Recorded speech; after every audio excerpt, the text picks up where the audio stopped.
How much should you be spending in retirement to maximize your happiness in retirement? Today, we're discussing the happiness factor. And we're going to do this by taking a look at an example, and we're going to assign a happiness factor to the level of spending that you're actually enjoying in retirement.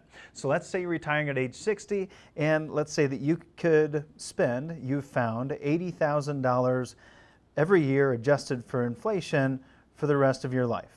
So you can spend 80 grand for the rest of your life. Or what if you could spend $90,000 from the ages of 60 to 80, which means now you're going to have to reduce your spending beyond the age of 80.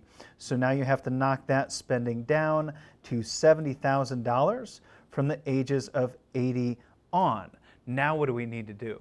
We need to apply our happiness factor. How much enjoyment do you get at spending at these different levels?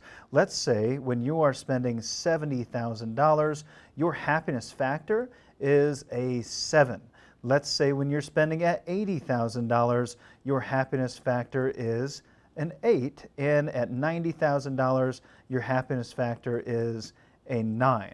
When you first look at what you're going to spend and when you're going to spend it, you'll look at $80,000 a year. Well, I could be at an 8 level of happiness for the rest of my life, or I could spend at a level of 9 happiness for the first 20 years of retirement, and then I am going to have to drop my enjoyment or happiness factor down to a 7. Now, I think what we're missing here is an augmentation of these numbers, or a boost that's according to the age that you're actually spending. That's what I find with most of the families we're working with, that they enjoy spending more when they're younger, when they're able to really enjoy and maximize the use of every one of those dollars. And you have to figure out what that boost is for you and what age that is for you. This is very conceptual, but it's something that I think is important for us to think about.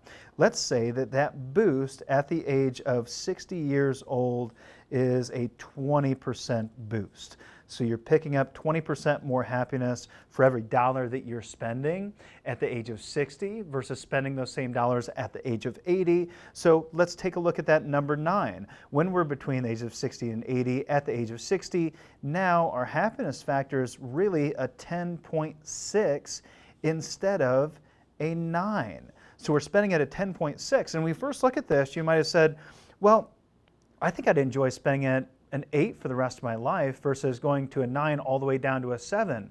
But then once you take into consideration the boost that you're receiving for being youthful, having that younger age, that's a difference of 10.6 and 7.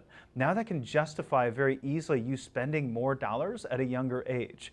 So what I want you to do is consider that. What is your happiness factor? Whether you're saving for retirement and you're trying to figure out how much you should be saving and pushing that retirement date back further, or pulling a little bit closer to you, or you're in retirement and trying to figure out if you should spend more today versus later, well, this is a great tool for you to use in your financial planning to ultimately get to the spending pattern for you that'll deliver to you the maximum level of happiness.